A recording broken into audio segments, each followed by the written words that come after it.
What's up, everyone? Today I have one of the most famous and most successful poker players of all time. He's battled through the ages. He's been playing for decades and has a lot of wisdoms to share. Daniel Negreanu with 50 million in cashes just in tournaments. He's probably won a lot more in cash games. We talk about how the game has changed over time. We also talk about some tips for the modern day strategy and how to make the game better, the future of poker. Tune in to find out. What's up, Jungleman? Long time no see. Yeah, it feels like it's been a while, but I'll be seeing you soon in December. I'm sure you're in Las Vegas playing, aren't you? I'm going to start playing. I took a little break after Roswitha, but I'm going to be playing these little daily high rollers at the Aria until the win, and they have that big tournament there. So, and then there's like this PGT championship. That's kind of what I'm trying to qualify for right now. What's the PGT championship? So the PGT Tour is something created by Poker Go, which is basically taking all 10K and above buy-ins and rewarding points for them, with a couple exceptions. They don't do some events, but they have all the Tritons and all the big stuff. And so the top 21 players who accrue the most points, they get to play on December 20th for a $500,000 winner take all. And it's based on points, like how many chips you get. So for example, if you had 3,200 points, you'll start with 3.2 million in chips. I've got like 1,500 points. I'll start with 1.5. And then, it plays out from there. And that's the first year they're doing it like that. I think it's got a lot of fun, and I want to be in it. Oh, okay. Yeah, that is quite the epic showdown. I want to ask, how much have you made in cash games? Are you one of the biggest? Would you say you're one of the top 10 winners of all time? No, I don't think so. Because I built my bankroll originally in the early 2000s. I was playing back then, believe it or not. People don't. We played 4,000, 8,000 mix, when Lyle and a few people were in. And we played a stupid version of PLO and No Limit in there, where it was like 1 in 2,000 blinds with a 1K ante, but it had a 100K cap. So you're just like ripping it in, like nonstop. But I did okay then. I built a bankroll. But once I started playing tournaments more regularly, I just kind of like cared less and less about playing cash. And I was doing good with that, with like sort of the other outside money that I was making. And I found that like from an enjoyment perspective, like cash games are kind of fun to shoot the shit with the guys, but like I like there being a trophy at the end. I like there being like sort of a year-end, player of the year series and stuff like that. Like that's fun for me more so than money. You're in it for the glory, it sounds like. I like listen, I play video games. I play fantasy hockey. I do stuff where it's like worth no money. But what am I doing? I'm trying to get a higher score, a higher ranking, right? For free. So I can do that. I can't do that with cash. It's like cash is so private, as you know. It's like nobody really knows, who's winning, who's losing. And it's like there's no way to tally it, and there's no final score. There's no video game aspect. It's just like I used to look at cash games as this is a job. Like this is what you do to make money so that you can play tournaments. Because tournaments are swingy as but like, obviously playing cash, it's going to be a little more steady than tournaments. Yeah, that is why I originally played cash. So how does it make you feel that you're only number 3 now? You're putting in more volume than Bryn, at least, I think. Well, here's the thing. So for most of my adult life, for most of my career, I've been number 1 on that list. And then what happened was maybe 5-6 years ago, like I did this playing 10Ks and below, where I amassed like, the number 1 spot with a couple 10K WPTs in between. But then they started introducing 25Ks, 100Ks, $1 million buy-ins and stuff like that. So that just sort of like changed the landscape. Like you look at, for example, Bryn in that one tournament, he won like, what was it, like 15, 18 million or something like that. So the numbers just got bigger. But, the fact that I'm still number 3 is nice. It's tough to catch the guys ahead of me because they play pretty regular too. Yeah. I think Bryn's been out of it, but are you the true number 1? You'd say? Well, it depends. If you look at like buy-ins under 50,000, right? I'm number 1. If you look at buy-ins like under 10, then I'm definitely number 1. But this new high roller tour, there's like a bigger opportunity to have huge scores, and that's okay. It just is. It is what it is. Like I mean, that leaderboard doesn't really mean anything, right? Because you look at the top 100, and I see some guys where I'm like, wow, this guy cashed for $4 million this year. But then I realize he probably spent like $5 million in buy-ins. So it's not like when you look at it on Hendon Mob and you see, wow, $4 million in earnings for a year. That doesn't mean they won that much. If they're playing all the high rollers, they're going to spend more than 4 million in buy-ins in 1 year. Oh, for sure. Yeah. Yeah. Yeah, yeah. Well, the smaller ones should mean more, I would think. For, I mean, yeah, the sample is a lot bigger for the smaller ones. And it's Um, also it is harder. Like, okay, so obviously in the high rollers you play against tougher players, given, right? They're going to be better players. But if you're like you have 40 really good players and you keep playing these 25Ks and some every day someone's adding 400K 300K to their Hendon mob. That's a lot easier than playing like 5Ks or 10Ks with like 1,000 players, because to have any significant score in one of those you have to play for like 4 days. You have to run through a whole bunch of landmines and make the final table and win, and it's so much less likely. So what happens is all the regulars who play high rollers on a regular basis, they all just elevate past what anybody could accumulate if they don't play them. Like the only way to stay afloat on that list would be to play the high rollers. okay, so now we've broken down the list. At least you're beating Phil Hellmuth. So you're beating him by quite a large margin too. But I guess he doesn't play the high rollers. No, he pretends that he's too good for them.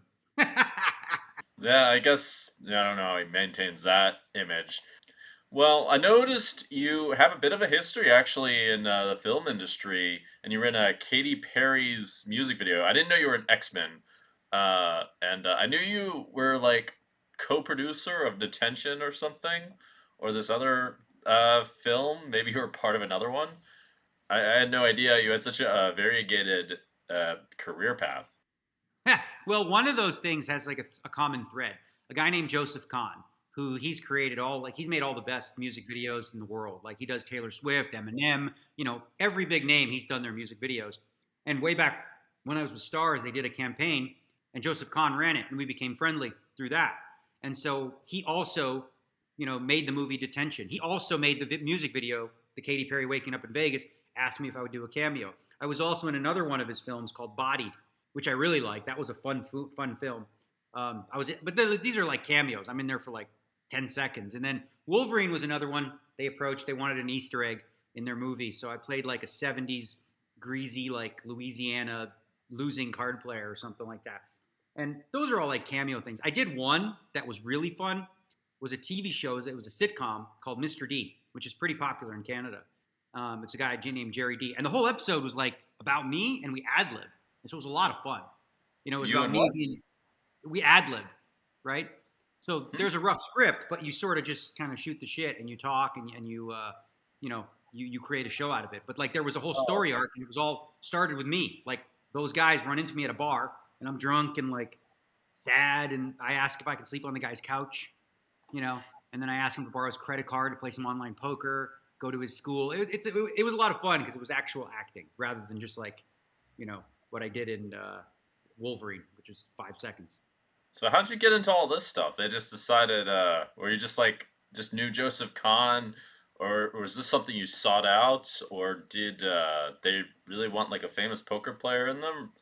Yeah, all this stuff sort of came about because I created, a name for myself in poker, and Hmm. obviously like the Joseph Kahn connection, and when they made Wolverine, they were looking for, like you said, a famous poker player, and so they reached out to my agent Brian and he asked if I wanted to go to Sydney for a few days and shoot like a scene in this movie, and I was like, yeah, that sounds fun. That's by the way what I mean. The whole like getting a trophy kind of thing was sort of the reasoning I had for wanting to be in movies myself. But it does seem like kind of an impossible industry. It's a little odd. Uh, because you're like sort of like a part of history, or you're part of something that it's like in a way a trophy, a little bit of an intangible trophy, I guess you could say. Um, I'm a big believer though that like I'm a big believer in that, like, if you want to be successful at something, it's really important that you love doing it, not just for what you get. Like, I hear a lot of people say, I want to do this. And I'm like, why? I was like, because I want a lot of money. I'm like, okay, but do you love doing it? Not really. Okay, well, if you don't have a passion for something, you're far less likely to put in the hard work it takes, to make a name for yourself. And today, like in that world, the film world, it's so much easier than it used to be in the sense that social media exists and you can create your own stuff with an iPhone. Like you can make a movie now with an iPhone. And then you can distribute it on your own, and if it's really good, it'll go viral. I do agree with you actually. I've been discovering that and like I've been wondering a bit. I've noticed even the way I myself think about different things. I think you can kind of well, it doesn't work. You can't really control it too much, but like what you fall in love with changes a bit over time. Ooh, I guess you must have loved poker then. I did. Like when I was a teenager, I used to play pool. I played snooker growing up in the pool halls. And through that, we met some guys who played poker. And they played like, we went to their house. I got like a six pack and $10 I brought. And they were playing these crazy wild card games like Fall of the Queen, Kings and Little Ones, all these games that were like mostly luck. And I lost my $10 pretty quick and watched. And then I started to notice we play like more regular. And I'm like, it seems like the same guys keep winning. I thought this was all luck, right? And then I started to notice, like, oh, this guy, he doesn't play, and it's like the very elementary learning of poker. I'm like, this guy, he only plays when he's got really good cards. And everyone else plays when they have bad cards, and he always wins in the end. Boom, light bulb went off, right? And then from there, I started to love it. And the guys that I was playing with were all a little older than me, but I started hosting games in my basement, and it's like all I was thinking about was playing. And this is before No Limit Hold'em was, the popular game. It was all kinds of different games, but mainly my go-to was Limit Hold'em, which I'm not nearly as good at Limit Hold'em as I used to because you outplayed me in a 50K, the one that you won, and I couldn't sleep because I knew you bluffed me. And I knew that night, but I didn't know at the time. How could you tell? When I told you what I had, and I said I had King Queen, you looked at me and went, "You folded King Queen like this?" No, I would have But said that even if I was value betting. I think I wouldn't have folded king queen there personally, yeah, but well, I mean, it. Anyway, my read was when you said that oh no, huh? I was trying to have the poker face. I Yeah, think I would have said it if I had like ace eight or whatever it was. I remember it was an ace high board. yeah. The board ran out pretty bad for King Queen. It was Ace, King, Deuce, 3, 4 with four clubs. I had King Queen with no club. Oh yeah, yeah, yeah. Well, now at Limit Hold'em's got all the solvers and all this sort of stuff. As one of those games you can just sort of study at and be pretty good. Although it's super analytical. Um, so I guess you must love all the other things about poker, like being well, you're basically like a poker influencer in a way. Like you're recording your hands, I see, and you're doing tons of media stuff, and you're always in the limelight. It seems like you have endless energy for this stuff, and you're always talking at the table.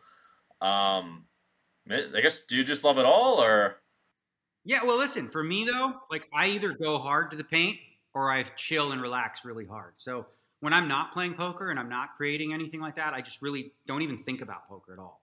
Like I'll go weeks and maybe even a month sometimes without it. But then when I am at the World Series of Poker and I'm in it, like you said, I'm engaging. I do my daily vlog, which is essentially like a reality show that we release on YouTube every single day and gives people sort of an inside look at what it's like to play the World Series every single day the way that I do. And so, yeah, I mean, I've always been, ever since I started in this game, someone that's been at the, like, in the limelight of poker. Whenever I do something big or something, there's usually some media attention or written about it. So I usually have a back end reason, though, right? Like, I'm not just doing it because it's fun. I also, am endorsing GGPoker or, other products or different things like that I want to promote. yeah, yeah, it makes sense. Yeah, no, I've definitely seen you go at it hard, like fully doing all the things to not only like uh, be a winning player. I mean, I know you're also one of the original old school or people who's been around for a long time. There's not that many that have been around for a long time and have survived throughout the years as poker's evolved. But you're one of them. I remember you were also you were wise to the online players being a bit more relevant, or excuse me, they're like using game theory and how they played and that kind of thing. You're like working on your game. It sounded like, uh, and many of the old guys that originally got into poker. Are you an old guy actually? I think you could count me in that. I was like a bridge between, the young and the old, and now I'd say I'm in the old guy territory. But you bring up some very good points there about just how I view poker and things like that. And I distinctly remember in 1998 playing in the World Series of Poker, and I was a young gun, and I was really sharp and aggressive, and really playing hard. And I was playing with some of these legends of the game, that were like older. and they would scoff at my aggressive play and mock me, and I'm like, they sucked, right? I'm like, these guys suck. I'm like, you three that are doing you play terrible. And I remembered to myself, I said, never become that guy. Never become the old guy who looks at the young players and is like, oh, these idiots with these crazy aggressive plays. Yeah. So instead, what I figured what I always felt like it was important to do was have enough humility to be like, all right, I need to learn from them, right? So now I can combine the wisdom of all the poker knowledge that I've created on my own with also learning from these tools like solvers and things like that. And I did dive in pretty hard, and ultimately I came away with solvers are an incredibly good learning tool, but they aren't the ultimate answer, Like I find the players that try to mimic outputs like perfectly, they fail because you can't. It's like no human, even you did, Jungleman. Like it's impossible to mimic what happens, with a solver. So I found that like understanding the theory is important, but then seeing how I think humans implement it incorrectly. And I find that like a lot of modern play that we see today, there's a lot of key mistakes, I think, in terms of the way that humans are interpreting the information and applying it, in a live setting. Do you want to talk about those mistakes? And by the way, that sounds like a very dangerous combo. The wisdom of the old players plus the technology and the energy of the new ones. It's pretty intimidating, and yeah, it reminds me a bit of like apparently the optimal thing is not in the future wouldn't be. I've read this that it wouldn't be just like robots couldn't really totally replace humans for some reason of how the brain works, but actually it would be a combination of humans and robot teams. This vaguely reminds me of that parallel, but it's just kind of a cute thing. Like humans and robots working together as a team is apparently like seems like it's going to be the future. But anyway, yeah. Do you want to talk about some of those Sure. mistakes or just okay? Sure. So first and foremost, I dove in, and obviously I didn't even understand how to use a solver. I didn't come from that world, so I hired a couple guys. One was a data scientist, the other one's a top player, and they helped me work, understand it and work through it. And I did so pretty hard when I was playing the heads up challenge that I ended up losing, but I got a lot better as it went along. And what I ended up taking from that ultimately was I sort of extrapolated a lot of the information from those solvers to live, and then I realized, these people all study the same exact thing, right? Everyone's like, all right, 3 sizes. I got 1/3 pot, 2/3 pot, 1.5x. That's basically it. When people are inputting a solve, they're asking the computer 3 questions, or they're asking 1 question, but they're asking for one of 3 answers. Where a computer could come out with 600 answers, or like they could compute 600 different options, or even more, thousands, right? Mm-hmm. So I realized one of the things that they don't hardly anybody is studying is a limping strategy.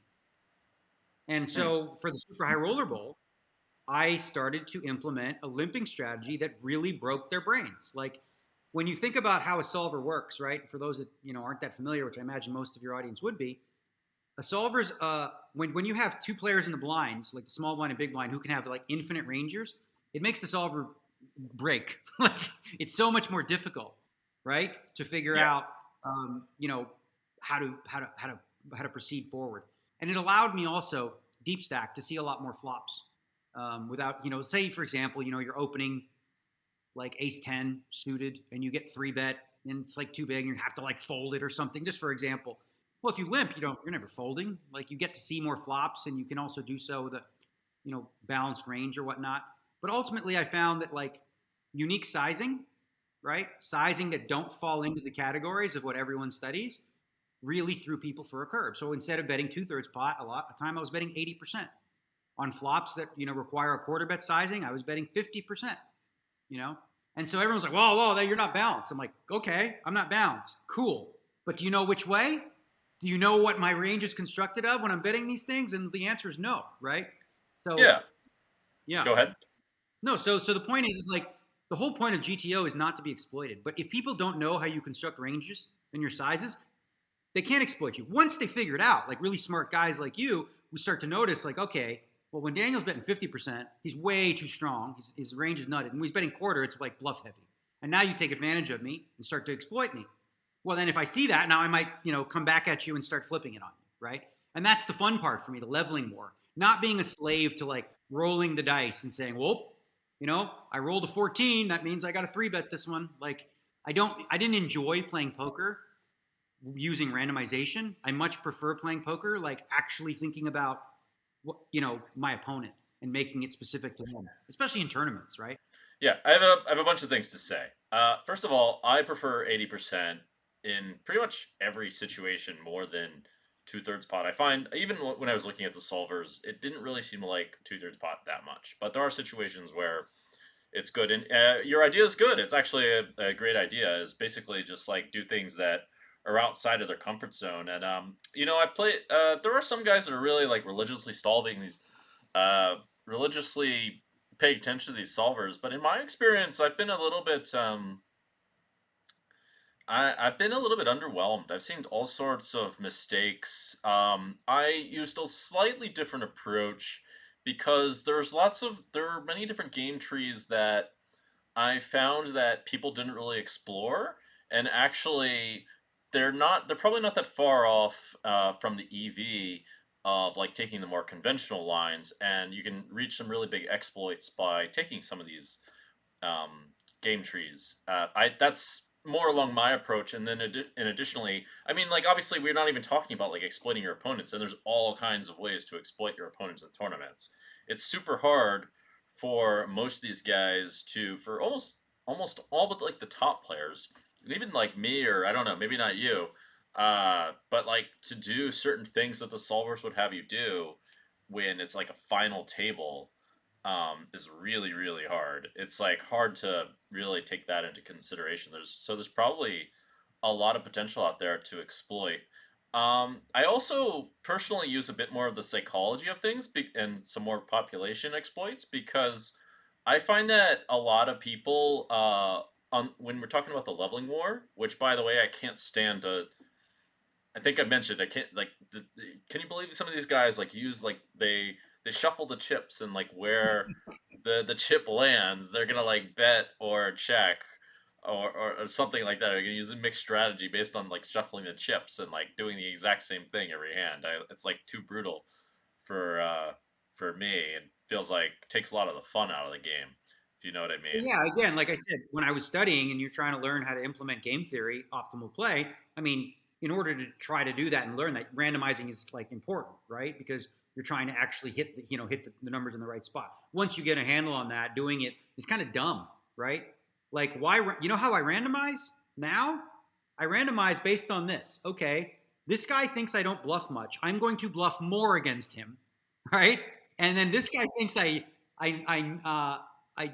bluffed. I never bluff. So you know what I'm saying. So I basically just tailor it to the player, and then so essentially what I'm going to be is I'm going to be overall pretty close to balanced, but how I'm randomizing is player dependent. Based on their tendencies and trying to exploit them in every way. That's what I like about live poker and tournaments specifically. Is like you're never going to hit the long run, right? Where you're playing some hands where you need to be perfectly balanced. I find that like it's really good for people that are not good at poker, right? If you want to learn how to get good at poker and you don't have natural talent, like study this way. This is definitely the way for you to get better, and you will get better. Once you've got a handle on it, you realize and you learn that like poker is more than just that in a live setting, especially if you're playing like for some of your listeners, if you play like $500 buy-in tournaments and 1,000 and you're randomizing, my God, you don't randomize in a 1K.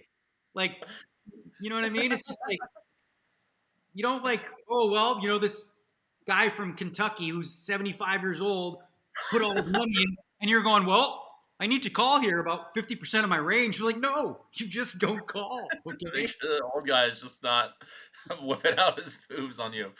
Yeah. Um, well, yeah, I mean, if you like had to play GTO in like 1Ks, I mean, imagine Phil Hellmuth wouldn't have much of a career with whatever he's doing. Um, Seems to be a favorite topic of yours. Well, yeah, he certainly doesn't. It's funny. The first time I explained GTO to him years ago, he said, I invented that. And I was like, he says, I invented it. And I said, no, Phil. I tried to explain to him, and I wasn't insulting him. I was saying, no, you're an exploitative player. You're not game theory optimal. He's like, what do you mean? He's like, I invented game theory. I invented GTO. And like, it was just funny to hear how he approached it. But yeah, I think so. Phil specifically does a lot of things really, really well that, like, kind of what we talked about, that are outside the norm, and they are all designed to exploit. If you know what he's doing and you're up to speed on like what he's doing, then he becomes exploitable, right? So some of the Yeah. better players, high rollers, start to notice where he's really imbalanced with different sizes and in different streets in terms of like his aggression factor and all this sort of stuff. Like against really, really good players, it becomes more difficult to you know to to overcome that. Um, wait, did you guys ever play like a grudge match or something? You must have done some kind of competition between him. I've seen you call him out really a lot. Yeah, we played the high stakes duel. We played the high stakes duel 3 times. Okay, the Mhm. first one I had 98% of 97% of the chips. Okay. I like literally grinded him down where I had 97K. He had like 95K to 5K. He won. He came back and won.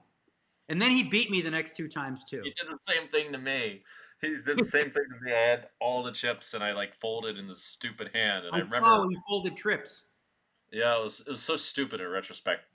There's one particular detail I remember, but uh, I'm waiting for revenge. I'm waiting for the trying to get it play him for millions. But Well, he's playing Jason Kuhn, I think, coming up this week in the next high stakes duel for 1.6 million. The issue with that structure, though, is like in the early stages, he's just dead, right? When you play deep stack, he just gets grinded down. He just limps every button and just he's trying to get to the end game. And then when the average stack is like 30, 40 big blinds, he starts to kick up the aggression. But then by then, it's kind of a crapshoot, So that happens a lot quicker than you'd like it to happen, especially when you're playing for really high stakes. oh, you know what? I actually have a story about him. I played a tournament with him in Venice, with him and I believe Galen Hall. Do you know who that is? Yeah, of course. Galen Hall's actually not bad, but him and Galen were like the chip leaders, I believe. It was three-handed. The first thing that happens was he made this like crazy call in a huge hand that I thought there was like no way Galen was bluffing in, and he was wrong. And then he had three big blinds left all of a sudden, three-handed and two cash, by the way. And then he says, three big blinds left. He says, this is where I play better than everyone else. Yeah. Like, what, dude, with three big blinds, what are you gonna do? What are you gonna do? So then, what happens? He's in the small blind, right? He limps in the small blind. He limps. Galen checks. The flop is Queen 10-8. He bets one blind. Galen moves all in. He folds, and Galen shows something like Jack 4 offsuit or 9-4 offsuit or something like this. And then obviously he like bubbles this high roller. And I'm just thinking, oh, Yeah. No, he has that inner need to like let like so him and this guy Eric Person got into a beef when they played heads up in the heads up tournament that we had. And Eric was giving him the fingers and really giving him the shit, saying, "You suck, I'm gonna bust you, da da da." And he ended up busting Phil. So then, they decided like they're gonna play in a cash game on live stream, live at the bike or something. And they're playing $1 and $200 blinds. So Eric brings, he brings artillery. He brings like 500K. He's sitting on the table with like 500,000. oh, okay. Phil is playing for hours. He bought in for like 10K or 20K. And then he's sitting on $2,500 playing 1 and 200. So he's got 12 big blinds in a cash game. And all he's doing is talking about how he's going to get all of Eric Person's chips. And I'm like, you would have to double through him, I think 15 times in a row for that to happen. But it's funny, he's got to do that. He's got to get in the verbal battle streets. I think there's something to his psychology with how it works against bad players. And one thing I will say is that he's quite good at playing like the soft game of poker of like building his brand and building it around like his not so appealing tendencies. He's managed to do that pretty well. It's almost like inspiring in a way because it's not that easy to do, but he like recognizes how to do it, which isn't like it Yeah. takes some kind of talent of sorts. So it's Like not if like you ask the average person who's not a big time poker player, and you ask the average person on the street or whatever, they all tell you like Phil Hellmuth's the best in the world. Like he's been able to convince the world of that. Now, if you actually go into the poker community and you ask the high stakes community or whatever, and like obviously nobody agrees that plays the game at a high level, but he doesn't focus on them. He can't convince them because, they know differently. So what he does is he focuses on, in like the mainstream, maintaining this image because he has the most bracelets that equals, he's the best player of all time, which, there's a lot of players who can make that claim who play, like with you in Bobby's room, in the old days, Doyle and Chip, and of course Phil Ivey, and guys who have been doing it for a long time in the high stakes there too. Yeah, he's somehow done really well at that and rub shoulders with the right people. It seems like he's very good at. He's got quite some social skills, I would say. Well, they're unique. I think like he's has a real zest for billionaires and celebrities. Like I have seen that.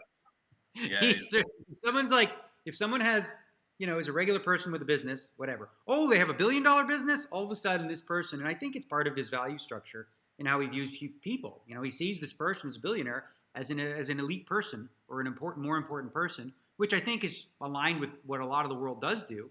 When in reality, it's just like, okay, this is somebody who has a lot of money and came up with maybe a good idea, but I don't give them I don't have that same approach to how I judge like people I want to hang out with or who I value as a really good person. I've met a lot of good people who have 2 children and make like 60,000 a year and like are great parents and like really smart, wise people.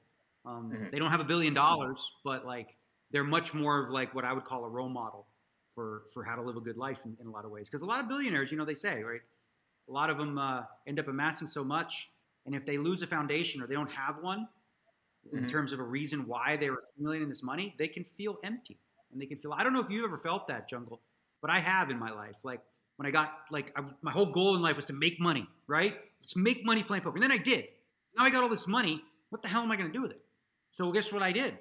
Started drinking, playing high, lost it all. Because now, subconsciously, I sabotage myself so that I can start all over, And now I have a purpose again until I figured out. Yeah, I did that in the year 2000, where I was like, in 1999, I built up a big bankroll for myself. So in 2000, I was golfing every day, going to dinners, playing poker, drinking, losing 30,000 a night, whatever. Just who cares? And then by the end of the year, the money dried up, and I had to go back to work.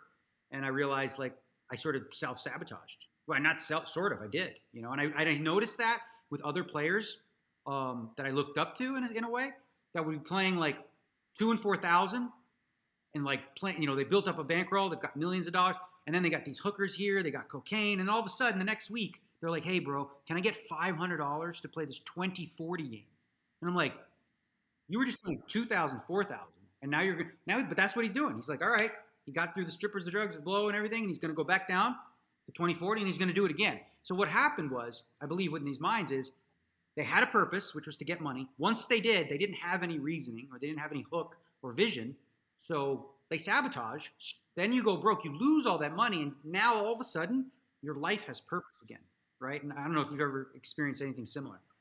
Um, well, I want to ask you a question for first. I have sort of, but in a different way, I guess you could say. And I don't know if I am self-sabotaging in some kind of like subtle way. I don't think that I do that, but I'm not sure. It's hard to know. It's hard to know what you don't know. It doesn't Yeah. work that way. Um, my question is, did you find a purpose beyond just like building your bankroll back up? Uh, like I know you're vegan. Are you still vegan? Mhm. Do you have any other purposes related to that? Do you have some like goals in mind, or did something shift internally after you went through that period? I think, like I said, like right after 2000, when I sort of dusted off that money I won, like in the previous year, I decided, that it was time to get serious because I again was really really looking at other people that I looked up to and watching them continually be in this pattern, and I sort of realized like, no, no, no, I need to get this right. So I need to be Mhm. more disciplined. I need to be more structured so that I didn't want to be the guy who's 65 years old sitting in a 15-30 limit hold'em game having to win to pay rent. Mhm. So I said I want to make enough money so that by the time I'm in my 30s, like I don't have to work. I do this as a passion and I love it. So I said now's the time to do that, and that's when I really sort of got back on track. But it really came from, and I mean, a couple of the names I'll tell you because whatever I think they're. One was Huxeed, who back then was he was such a brilliant player, right? And when he played his A game, he was the best. Period. He was the best. The problem with Huck was he also had an F game.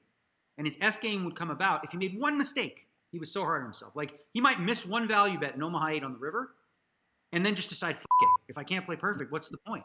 And then he would just like dump off, right? Another guy was Lee Salem, who I saw him go on this ride like over and over. And these are two guys I really liked and looked up to. And I saw, the path they were on. And I realized I was on the same one, very young. I was only like 25, 26. And then I decided to get serious. And then I started to just say, you know what? We're going to Bellagio every day.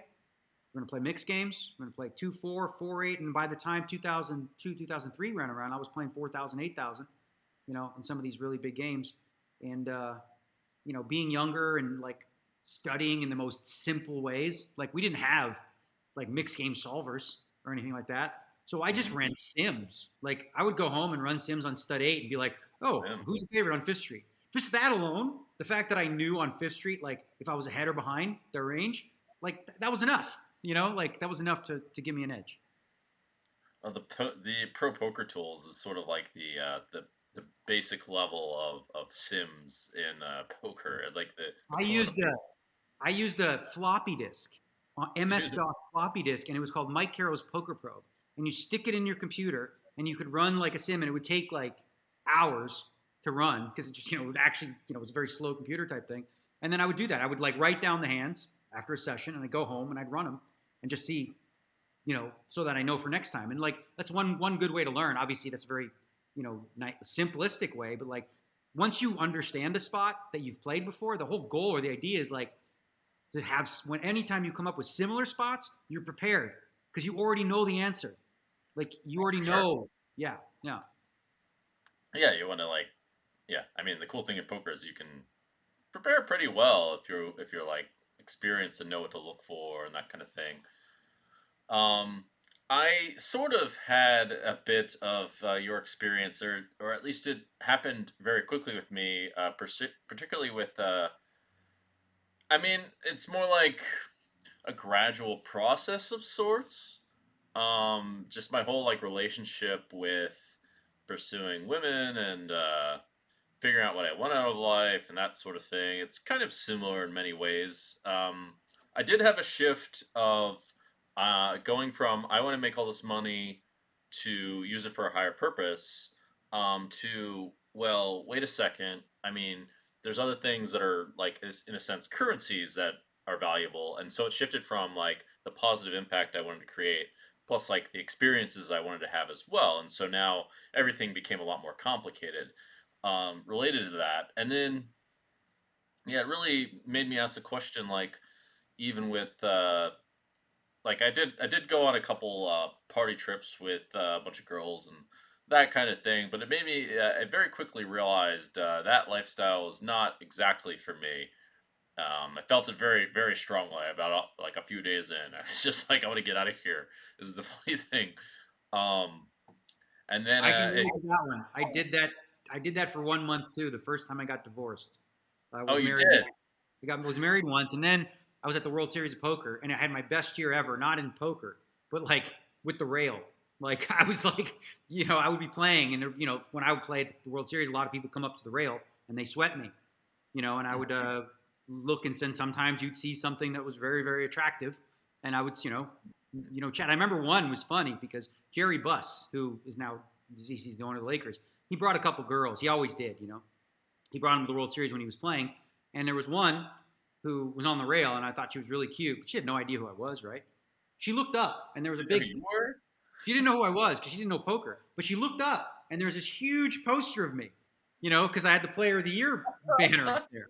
All right, and all of a sudden, she had a different view of me, and that month, her and I had like a very robust month in that regard. And then by the end of it, I felt like you. I was like, this is not for me. Like I was exhausted by it.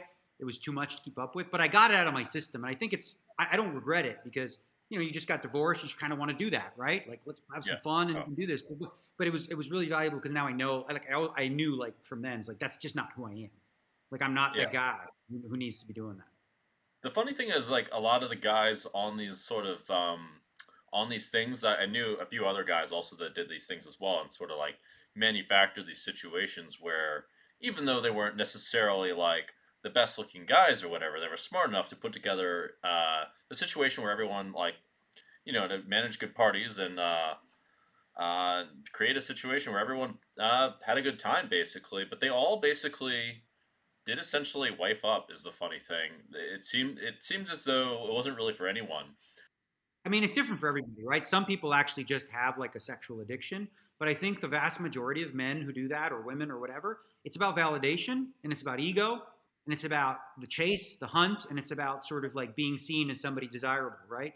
So it's not about like how much you enjoy sex necessarily, which everyone does to different degrees, but it was more, and I know several guys I know who, were quote unquote players, like they were aware of it. They're like, yeah, I do this because it makes me feel good about myself. And so when you get to that point where you realize like you're doing this to fill holes, you realize ultimately there's no number of partners you could have that will really fill those holes. Like those holes need to be filled a different way. That's just a temporary band-aid until you figure out like introspectively, like, no, this isn't the answer. Yeah, yeah. I totally agree. And actually, one thing I wanted to say is that there's actually a large. I'll touch on this briefly. It's not exactly something that most people I think can understand, but I think this whole tendency relates back to basically looking for like chasing for short term gratification versus long term. Whereas like the long term gratification, you like basically by pursuing all this stuff, you forfeit all the pleasures of this long term gratification of like having a fulfilling relationship or whatever. At least in this context.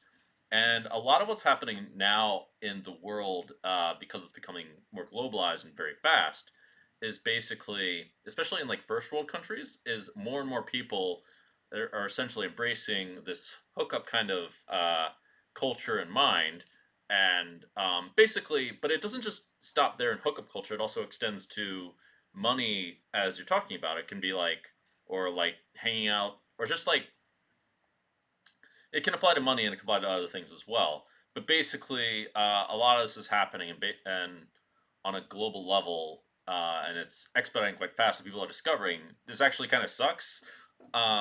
It appears, and yeah, but basically because of the expansion of so many more options, it's like basically like a candy store just opened up, and you couldn't really have like all the treats. You could have like Tootsie Rolls, and you could have like Reese's Pieces, and um, you could have some Haribo gummy bears, but now all of a sudden the candy store opened up, and you can have all kinds of stuff you've never seen. And actually, that exact parallel happens in the U.S., where they have much more snacks than in all the other countries. There's just like expansion of options going on. But it's kind of one of those things where it feels like people just have to like get that out of their system, as you said, figure out that that's not for them, or that's not really the way to do things for most of them, in order to return to that. But where I'm going with this is this ends up kind of going to the point of like, where do you what is it that really makes you happy, kind of thing, as you were getting at. Are you following me? Yeah, for sure. Actually, while you were speaking, I was thinking about the scientist who discussed sort of the real reason why our brains have been rewired over time, right?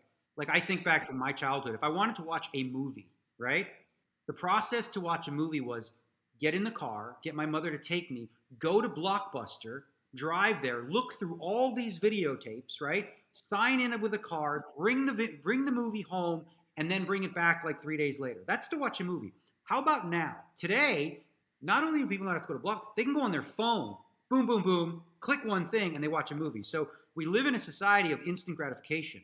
We have this instant feedback loop with social media. Everything that people get today, and the sort of description was, and it's not the young generation's fault because we sort of created this world for them, but like they look at a mountain and they say, okay, I want to be at the top of the mountain. And then the older generation is, okay, but you have to climb the mountain. You're like, no, no, no, I just want to be at the top of the mountain. Like I know, but you have to work to get it. So if you think of, my parents and older generations, like they quote unquote like worked really hard to have things. Where now, these things are at our fingertips, and they do give us so much more options. So there's so much more distraction in the world from happiness, which is sort of the answer to your question, right? In that because we have so many options to just distract us, whether it's scrolling Twitter. How many people do that? Like 10 hours just on Twitter, and they don't realize like their whole day is gone and they did nothing. 10 hours. Twitter is intense. Good, people do it. Like I see, I'm like, how the hell is this person tweeting for 10 straight hours? I look at their timeline, like, my God, take a break, right? But yeah, so ultimately, I think happiness evolves. And for me, like happiness is derived from freedom, right? Freedom Mhm. to be able to, have a life now that I can do the things that I want to do, right? Making a difference for other people is also beneficial. You know, really now, I mean, my happiness is derived predominantly from my relationship with my wife, Amanda, who, she's my soulmate. I spend 90, almost all of my time with her, more so than any other person. And like, that's happiness for me. It's essentially what it's come to. And I think, like you said, it evolves for everybody. Like, what is happiness for a 7-year-old versus somebody who's 50? It changes. Yeah. Uh, well, I'm happy for you, and yeah, I agree. I mean, that's what's there's a lot of that going on in the world. It's kind of this is essentially. I mean, I took this to the conclusion, and this is the basis behind my whole spiritual or big part of my spiritual journey was like basically, everything is I'll just touch on this for a second. Maybe you can relate to this or not. But basically, everything is always like if you're always like chasing for like the next feeling, and it doesn't come from somewhere within, then the feeling is created by the distance between where you're at and getting it, and so you can never like reach long-term fulfillment from this, and so like you can get that from whatever. And the benchmark just moves again. Now you got to go there, and then Yeah, even if there's it's a quote that sums up what you're saying, and it's essentially this. I've heard this quote, and I love it. It says, "If we believe in the lie that more is always better, haha, then we can never truly arrive, because wherever we are, like more is always better." Oh, really? I didn't know there was a poem behind it, but yeah, that more poetically describes what I was gonna say more Yeah. elegantly. Well, it was a quote that I saw, and I really liked it. It spoke to me. So that's why I've been so interested, or a big part of why I was so interested in spirituality in a way, because it was like taking this idea to the extreme of like what's the actual solution to all this?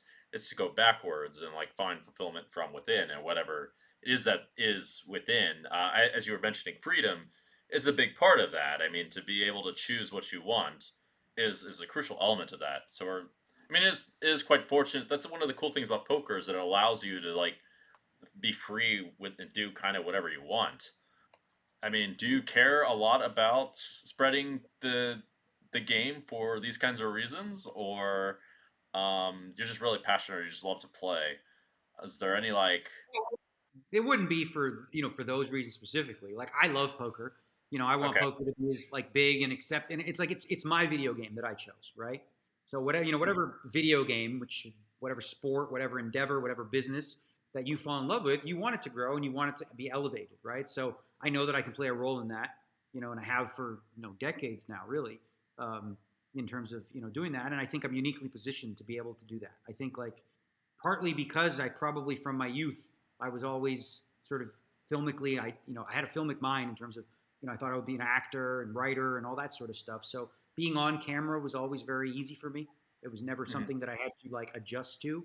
And I feel like I'm also uniquely qualified enough to understand like the world of the elite, solver world poker players, but also take that information and explain it to the average person in such a way where they understand what I'm talking about. Yeah, if you have a discussion with like three guys who are super high end, they're going to be speaking in terms that like the average person doesn't even know what they're talking about, right? mhm. So I have a unique ability to be like, all right, this is a concept that's really high end. Let me try to like simplify it so that the average person will understand. And I think it makes it less intimidating for new people to come into the game because I think if you told the average person today, like, oh, if you want to learn how to play poker, you need to be spending 10 hours a day working with solvers and understanding game theory. I'm like, that sounds awful. Like, I just Yeah, want to play for fun. How do I do that? It's like, all right, let me teach you a concept. Yeah, here's one. Try that next time you play. Little by little, rather than it being such an intimidating idea that like you cannot win unless you are a solver bot.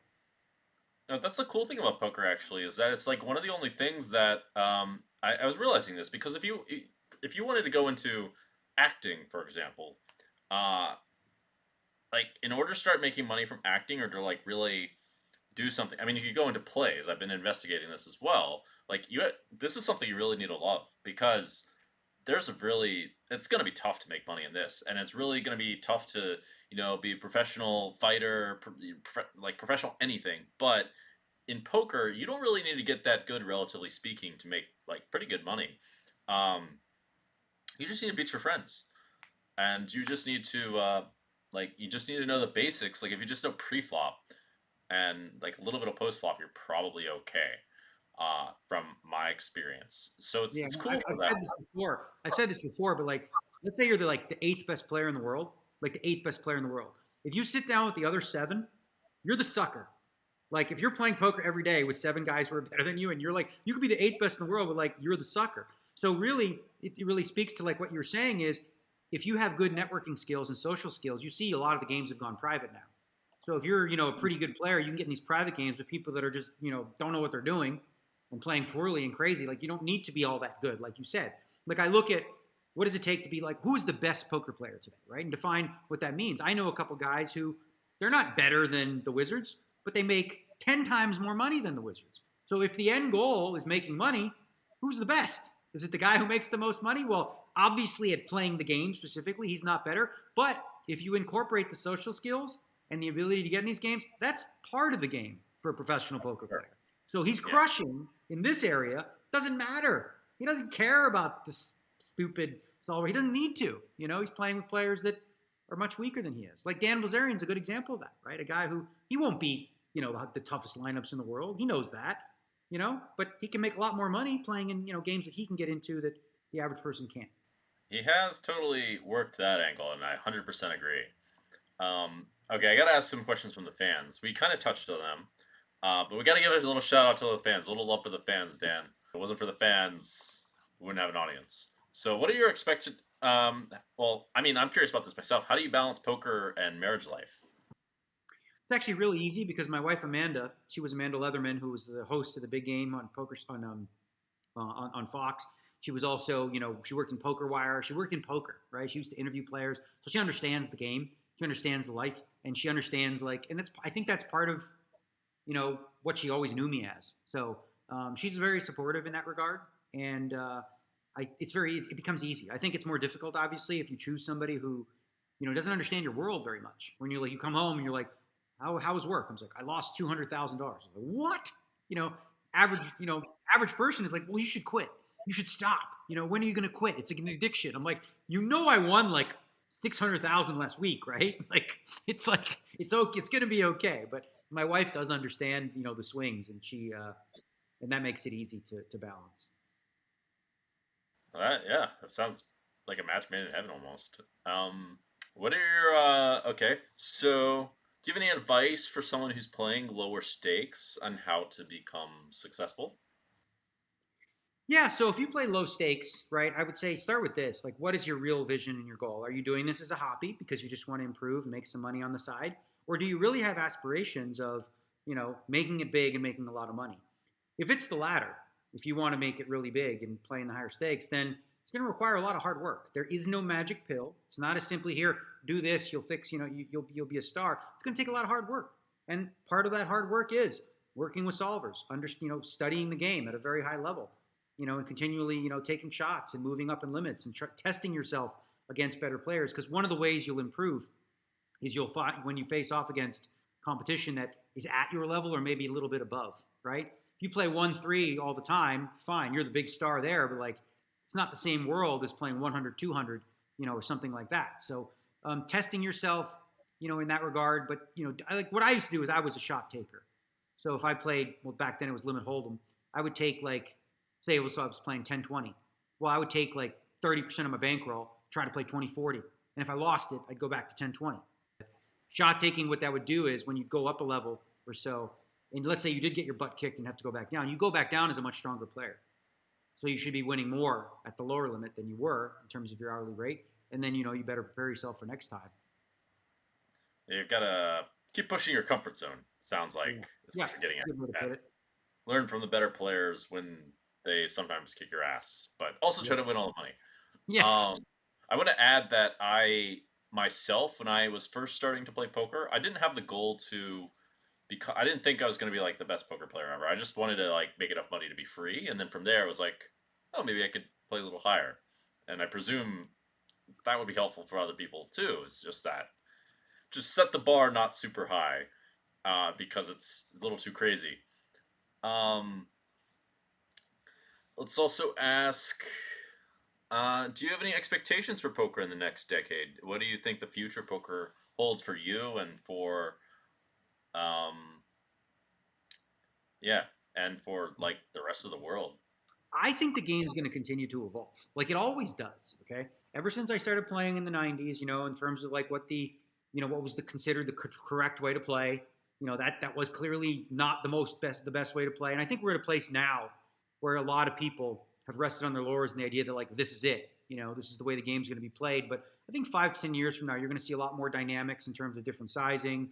Some limping strategies for sure will be once people like go into the streets of like some limping strategies and tournaments, they'll see some of the value in it. I think we'll see a lot. We'll see a lot of like changes in that regard. I think we'll see new formats always. I think that's really important. Like one of the most recent formats that's really taken off is this sort of mystery bounty thing. Like formats that not only attract recreational players and they're fun, but also give them a much more level playing field, right? So like a really good player in a mystery bounty doesn't have as big of an edge over a recreational player. They still do. You're going to have an edge either way, but it's minimized a little bit, by a format like that. So things like that, things to keep people interested. Always innovate. Always come up with like new ideas for fun twists. Whether it was like the PKO tournaments that they have or the progressive jackpot, like different ideas. But ultimately, I think also like the poker industry realizing and understanding that like we're a niche sport, and we're going to be right. Like Hmm. fishing isn't like the fishing on TV isn't going to become mainstream. Like people who like to fish, they watch it. People who are fishermen, they're into that. They watch it. Nobody else watches it, and that's okay. That's their audience, right? I think with poker too, sort of getting past this idea that we have to make it mainstream where everybody plays. It's not that easy to understand and play for the average person. They're not going to be watching it on TV and being like, "Wow, this is really interesting." Especially if they watch like high rollers. High rollers, you got guys sitting there for 30 seconds, staring at the wall, and then make It's this so bet. brutal, man. It's so brutal. I mean, that's not fun to watch. Like, these live streams. It's fun for people in poker, and that's okay, right? And that's what I think that like could hypothetically change. Maybe, but I remember you went Macho Man on some people in a high roller actually. I stole from you. I apologize, but I don't. So I was so No, no, tilted. Yeah, I was no. so tilted.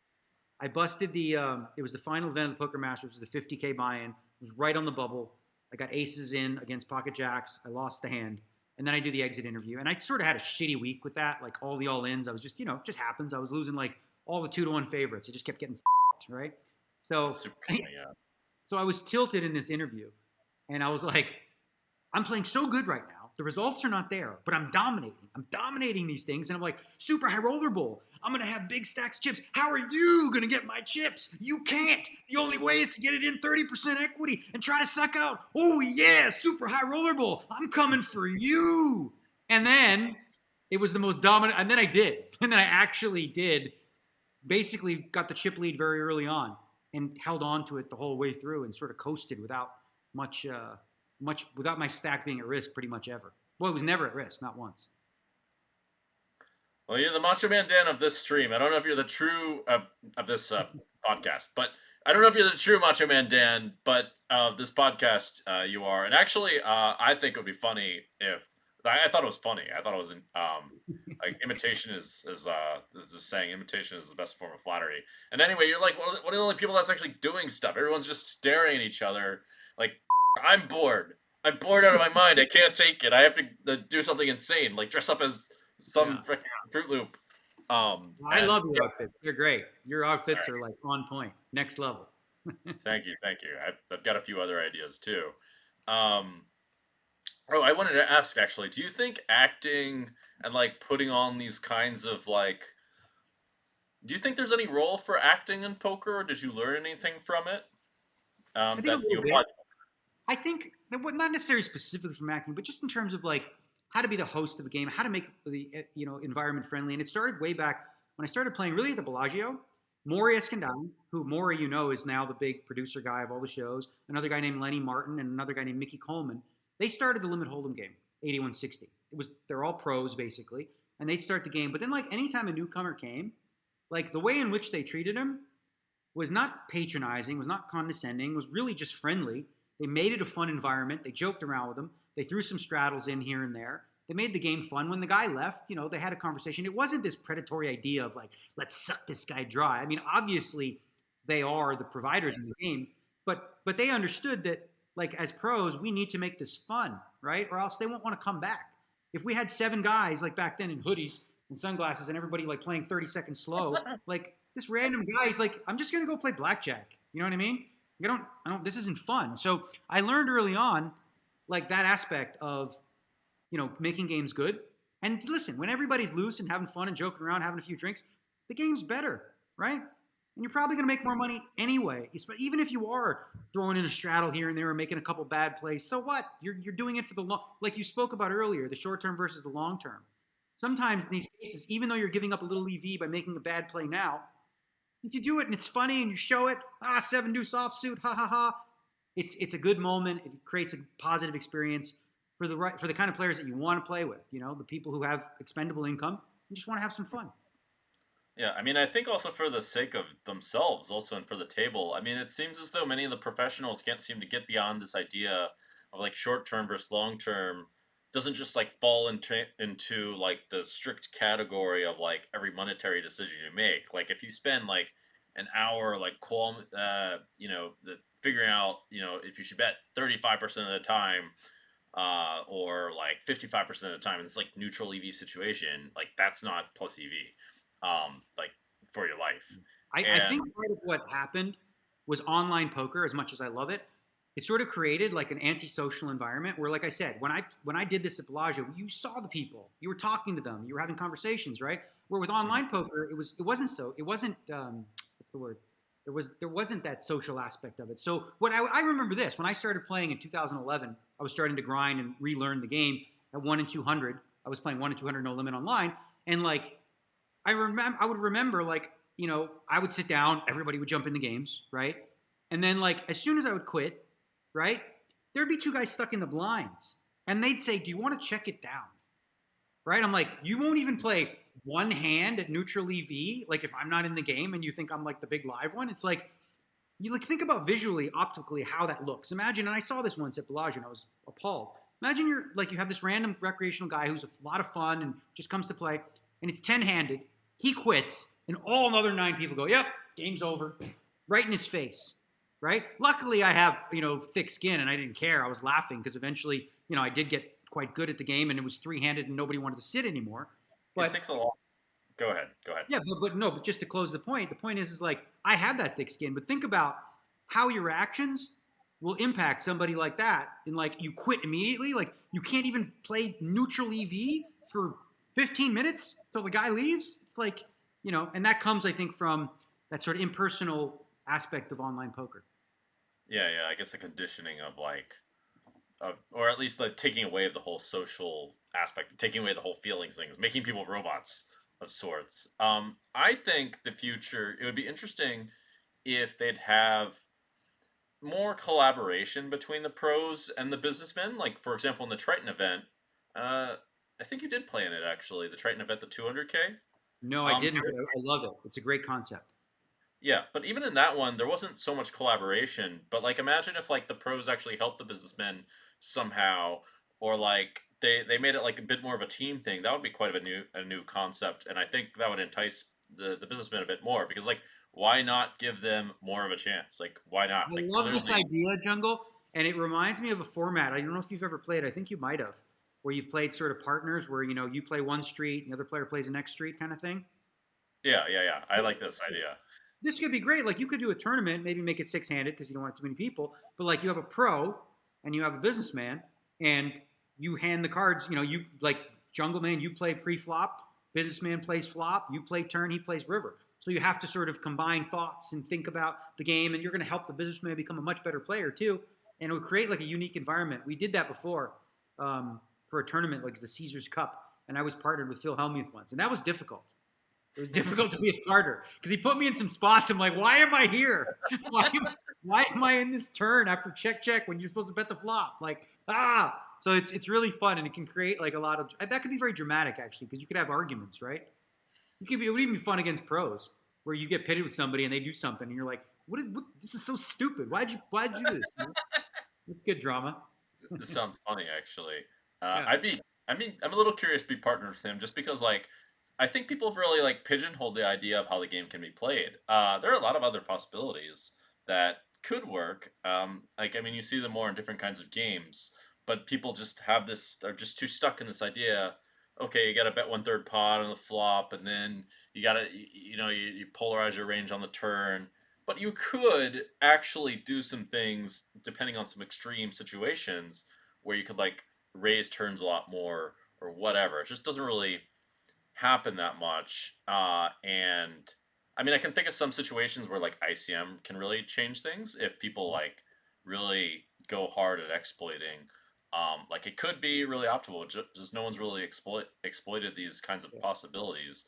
Um, You or make at me least, think of this new term, this new lingo that I hear a lot of the time when these guys are talking, and they're like talking about a hand. They're like, yeah, you're allowed to have king 8x. You're allowed to have like your suited kings and like some offsuit broadways here. You're allowed. Like, what do you mean you're allowed? Like, you're allowed to have whatever the you want to have in any spot, right? But when you say the word allowed, you don't realize that subconsciously they're essentially being what I call a slave to the sim. Nope, solver says. Solver says I should do this. Solver says. I'm like, okay, well, you know what? where My brain says old man Johnny over there has got it. So Solver can tell me I need to be calling here, but I beg to differ with my human brain. yeah. I mean, like that stuff for sure. No, you're 100% right. There's like it definitely, especially tournaments, like the solver stuff. I don't think it. I mean, it applies, but it's not the kind of thing you want to like focus too strictly on. Dan, don't have too much more time, but I got to ask you some more questions that might you may or may not be ready for. Okay, Okay. Um, nothing bad or anything. I'll Uh, take it. I'm open. okay. Any question works. You would take bad questions? Any question. I don't. There's not a question anyone could ask me that I wouldn't answer. Well, that tempts me a little bit. Now I'm like thinking, wait, maybe I should like try something a little spicier. Um, maybe I'm too soft. Maybe that's my problem. Uh, well, the first one is Phil Hellmuth is blank. Fill in the blank. Uh, Hilarious. All right. It makes me Well, laugh. that I don't know. I find him funny. was very democratic. What's your biggest pet peeve? My biggest pet peeve in poker for sure is the people wasting time. Oh, Like tanking for absolutely no reason. I understand it's part of like bubble play and all this sort of stuff, but like the random guys who are just taking it to the extreme in every single like when you call on king 4, you check call the flop on king 4, okay, and the turn's a deuce. Just check. There's no you're not leading here. Just check. Why do you have to wait 30 seconds to keep balanced? Oh, speaking of, I gotta tell you, this one will tilt you because you play mixed games. So this actually happened at the World Series. This hand happened at the World Series. There's a guy named Anton Aldman who was a German and he was new to this stuff. Stud 8, right? Folded around to him, he has an ace up, last position. He takes 30 seconds and then he raises. Okay, the bring in with the 3 calls. The 3 catches a jack. He catches a suited 4. Okay? He takes another 30 seconds. Another 30 seconds to bet ace 4 suited against the jack 3, right? The guy calls. On 5th Street, the 3 jack catches a 9. He catches an ace. So he has ace 4 showing. He takes 30 seconds and then bets. And I say to him, I say, why are you wasting time with that? He's like, oh, I'm just trying to, not give anything away. I don't want to give away any tells. I say, fucking board is a tell. You could have 2 napkins in the hole. It's like automatic. You know what I mean? Like stuff like that. It's like, ugh, so tilting. That would tilt me. Oh, and a little food for thought. Maybe an ace isn't always a raise versus a low card on stud 8. Sure, fine, but you're not going to fold, right? I get. So okay, sure, pre-flop, sure, but what about on the 4th Street and 5th Street? There's like no world where you're not betting, right?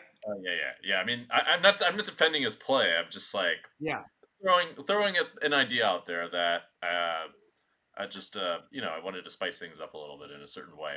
But yeah.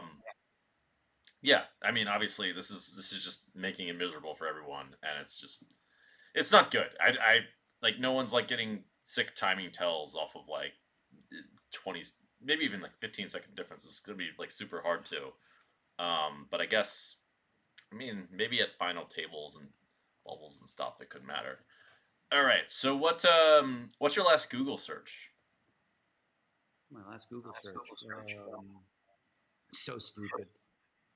Michael Fisher hockey. I'm a hockey nerd. I do fantasy hockey stuff. And this kid's 18, 19 years old, and I can't find any information on him because he's injured, and he's on my team, and that's it. Yeah, that's how nerdy I get when I'm not playing poker. I just dive into fantasy hockey. Oh yeah, yeah. I remember that you're into fantasy sports. I forgot about that. You got a lot of stuff going on. Really, I was like, whoa. There's like so much information on this guy. Um, I mean, I know you too, but like, I didn't know all this. I forgot about fantasy sports completely. That was a quick one. So far, your answers have been really have not been that spicy, but whatever. They're still good. Okay, so what is let's see. Uh, what's your favorite meal? Favorite meal? I mean, I kind of like falafel and French fries, like in a pita. That's decent, but like, what else? I mean, I don't know. I mean, it's pretty boring, but like, I kind of like I kind of like overnight oats for for breakfast. Super boring. Super boring. I mean, yeah, why not? Okay, what's your guilty pleasure? Guilty pleasures, probably trashy reality TV shows. Like we watch with, my wife likes them too, like watching the Kardashians and stuff like that. Like kind of other train wreck type shows that, not like Jerry Springer, but down that vein. Yeah. I think I've watched some of those too. I've watched Jersey Shore Oh, quite I a love bit. Jersey Shore. Oh yeah, yeah, buddy. I love a good Jersey Shore this time of year. Love that show. Never missed one.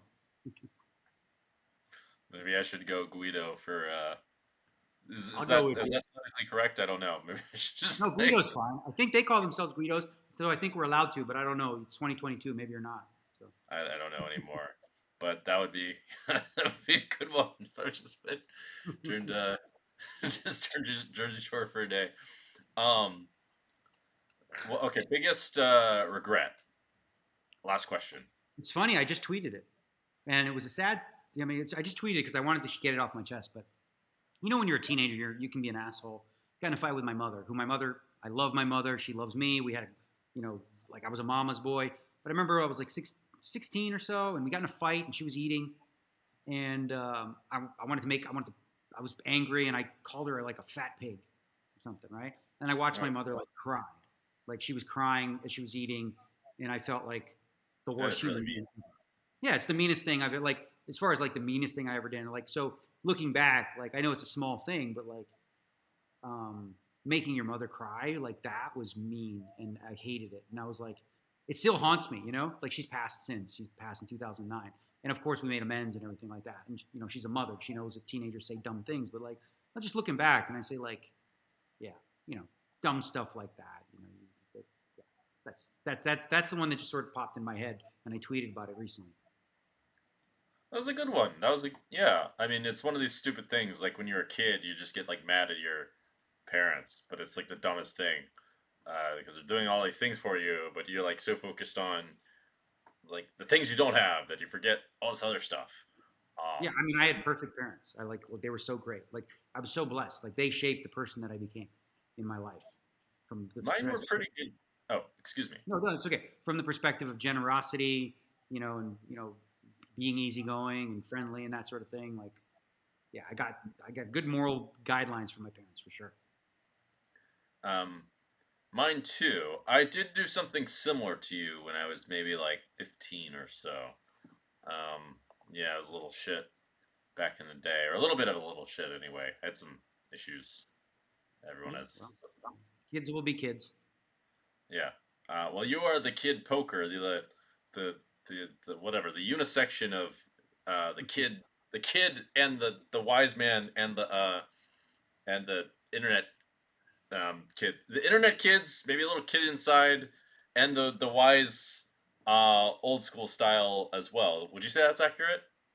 A little bit of everything. Yeah, I like to stay up to date with what's going on, and I think that's like one of the secrets to longevity, right? Like we sort of talked about this earlier, where once you get to the point where you think you've got it all figured out, like, oh, I got poker figured out, that's exactly the moment where everybody else starts to catch up to you and pass you.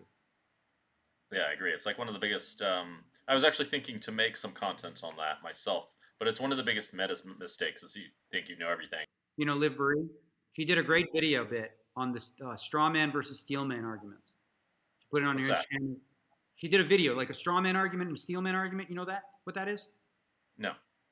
Well, watch the video. You'll like it. But essentially, straw man arguments is what happens on the internet, right? People Hmm. have this one talking point, and they're like, yeah, but what about this and this? And then you have two camps that are both 100% right, and nobody's listening to each other, and just It's like they ridiculous. have no capacity. Yeah. And a steel man argument is more like solid, and a steel man. Watch your video. It's really, really good. I'll send it to you when I find it. Yeah. This happens all the time. Really, really all the time. Like it's crazy. It's like very prolific. I see it constantly. I'm just like, what the fuck's going on? And it drives me crazy. But anyway, yeah, I thought I'd point that out. Anyway, um,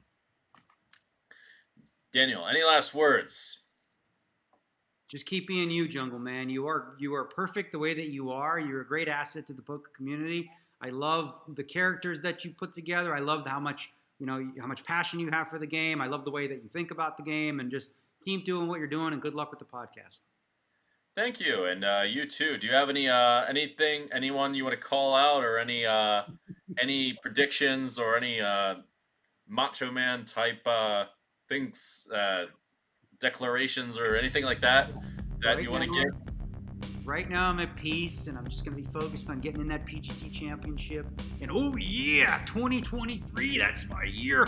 Or when I get it all in, I'm going to win. Oh yeah, baby, we're going to put the chips in, and the chips are coming back. All the chips in yours too, baby. Oh yeah.